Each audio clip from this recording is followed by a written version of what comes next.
And when people finally have had enough of being locked down and have had enough of being hungry because they cannot go to work, they will have had enough. Hello YouTubers, Alaska Prepper here. Happy Monday to you guys. So listen, I have like 3 articles to go over, but it's for a very good reason. I usually don't go through like 3 articles on the same video. Now this first article here is titled, New Yorkers Keep Moving Out of the City to Suburbs and Other States. And it says here, the exodus that began at the start of this health crisis, with many New Yorkers departing to their beach and country homes, has continued unabated as more leave for good. According to city moving companies, overwhelmed by the avalanche of would-be expats. So ladies and gentlemen, the last statistics that I read is that New Yorkers are moving out at a rate of about 300 per day out of New York City. Why is that? Ladies and gentlemen, there's probably many reasons. Some of them probably lost their jobs, can't afford to live where they're living. Some of them that are well-to-do probably have second homes and they just want to get away from whatever violence there's going on there. And some of them are tired of being cooped up in their small apartments and not being able to go out or at least go to the park and stuff like that. Just basic things. But when you take these basic human necessities away from people, they leave to places where they don't have to deal with that. People are fleeing the city in droves, says Moon Salehi, owner of Elite Moving and Storing in Yonkers, who has been working nonstop since the city began phase 1 of its reopening in June. Salehi said 90% of the moves are to the suburbs and mostly families with kids worried about the school year. He's packed people out of neighborhoods all over Manhattan. The least movement would be from Park Avenue and Fifth Avenue crowds, he said. Those people don't have to leave because they have second homes. The shutdown has pushed Fatin and Osama Fatri out the door of their Midtown apartment. Fatin Fatri described being cooped up in the apartment, 2 kids, my husband having to work from home. Before you can take them out to the park and to the playground, now it's not even possible, said the mother of 4-year-old and 7-month-old daughters. It's a nightmare. Now remember what I said, ladies and gentlemen. The people that are leaving are people that can leave, are people that have the resources to leave, are people that can afford to go somewhere else or have a second home, leaving behind those that have no choice but to stay where they are because they have nowhere else to go. They can't afford to move. They're waiting on the stimulus check that the government or Congress or whoever it is has been promising forever, which I'm not sure what they're going to do with that at this point. Doling out $1,200 to a person who's probably 5 or 6 months behind on their rent or their mortgage is not going to do them very good, except to maybe put some food on the table. So from what I can see, the people that are staying behind are the people that are stuck there, that really don't have a choice. Now, maybe for some people, they do have a choice and they still stay and they can actually afford to move. But I think the majority of the people that are staying because they are stuck there. And this is where I'm getting at here. I'm going to make one more point with this other article real quick, and then I'm going to get to the one where it's kind of concerning. This article here is a quarter-mile food line in New York City in Queens. 3 weeks into a fiscal cliff, a large food bank line emerged on Saturday, August 22nd in Queens, a New York City suburb, stretching for nearly a quarter mile down the street. With each passing day, the failure of government to agree on the next round of stimulus exerts more and more pressure on consumers who now derive a quarter of all personal income from the government. Think about that, ladies and gentlemen. Think about how much control the government has over the people when the people, at least in this area, derive 1/4 of all of their personal income from government. And then it reads on. The La Jordana Food Pantry, located on 133rd and 36th Roosevelt Avenue, Queens, usually hands out food packages to 1,000 families per week. Now, according to the New York Post, the number in recent weeks has skyrocketed to 10,000. So ladies and gentlemen, first article shows where there's an exodus from the city, leaving behind the people that can't leave. Some of them just won't leave, but most of them cannot leave, but more than likely want to leave. This second article reads how people are going hungry at a rate that's 10 times more than previous. This food pantry went from doling out 1,000 families food every week to 10,000 families food every week. Think about that. That is a tenfold in people that need food. And who are these people that are getting the food now, these 10,000 families? They're the people that can't leave. Now, ladies and gentlemen, before I start reading this, let me tell you my personal opinion on this matter, right? That way you guys don't take this out of context. I'm just reading an article. This health crisis we're going through, I believe it's real. However, I also believe that maybe it has been used against the people.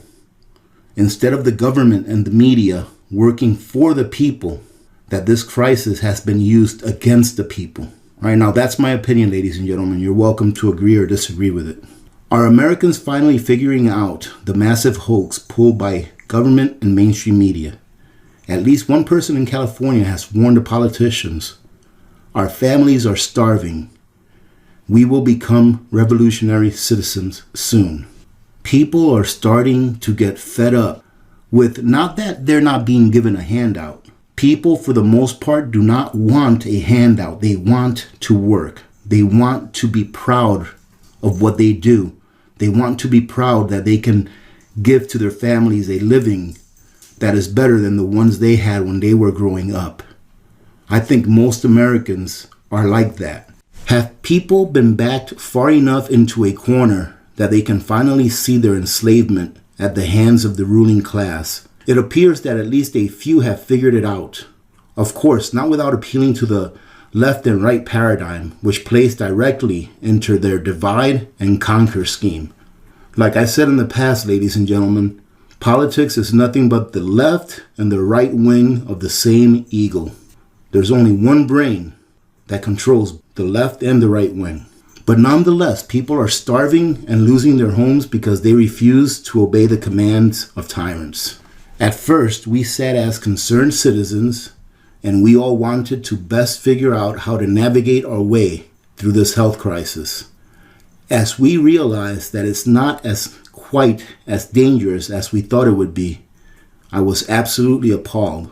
I am a business owner and I'm telling you, our families are starving, he continued. You guys can sit there with your jobs. You're going to sit here and get paid to fall asleep in your chair, like that gentleman's doing behind his mask right there. I don't blame you for wearing masks because I would be hiding my face if I was you for what you are doing, he added. And I think he's talking about some politicians that are falling asleep during congressional hearings and such. Not sure what the names are, but that's what I think he's referring to. My point is this, ladies and gentlemen. Yes, we have a health crisis. Yes, it has been used to exploit not only the American people, but people around the world. And it is government that has exploited this health crisis with the help of the mainstream media. And now people are starting to realize that the government is not there for them. That everything that the government promises to them, it first gives to the top 1% that they handpick. Yes, this corporation can have this corporation can have that. Oh, let's give the lowly people a little piece of the pie to keep them pacified. But even that, they cannot accomplish in an efficient manner.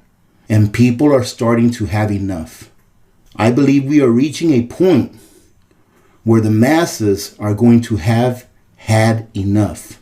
It's going to be a very bad winter for a lot of people in this country. So ladies and gentlemen, prepare yourselves for what's coming. We've been coming out here for years telling people prepare and prepare. I would say that this time in our history is probably one of the most important times that we actually heed that warning. Prepare what you need. If you are able to relocate to a less populated area, then do. If not, make plans with a family member, with a good friend, or have a second place to go to. Because, ladies and gentlemen, ask yourselves, why are the wealthy moving out of the cities? Don't ask yourselves, well, because they have money, because they have the money. Not that. Why are they moving out of the cities? Why are they moving out of these populated areas? In California, in New York, Illinois also has an exodus of people leaving on a daily basis. Why are they moving out? Not because they can, but because they see the writing on the wall. I truly hope and pray that I'm 100% wrong, but it just seems that in the populated areas, things don't seem to be getting any better. And it seems that this crisis is going to be used to the utmost extent that politicians can use it to get what they want the public to do, which is obey. And unfortunately, ladies and gentlemen, that's not America. It's not going to happen. In this country, we have been instilled with the psyche that we are free, even though we are not really free. But we have been instilled with that psyche that we are free. And when people finally have had enough of being locked down and have had enough of being hungry because they cannot go to work, they will have had enough. And that is why I say, maybe it's time that some people think about relocating.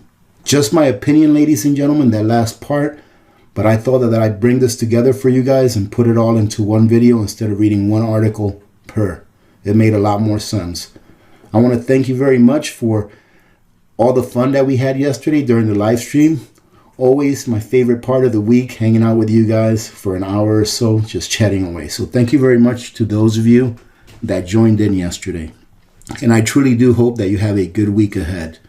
All right, ladies and gentlemen, be safe. Take care of yourselves and your families. And as always, remember to be good to each other. When good people do good things happen. Remember to reach one, teach one, and repeat. If we all did this, the world would be a better place, and you know that it will be a better place. Many blessings to all of you and your families. This is Alaska Prepper, and I'm out.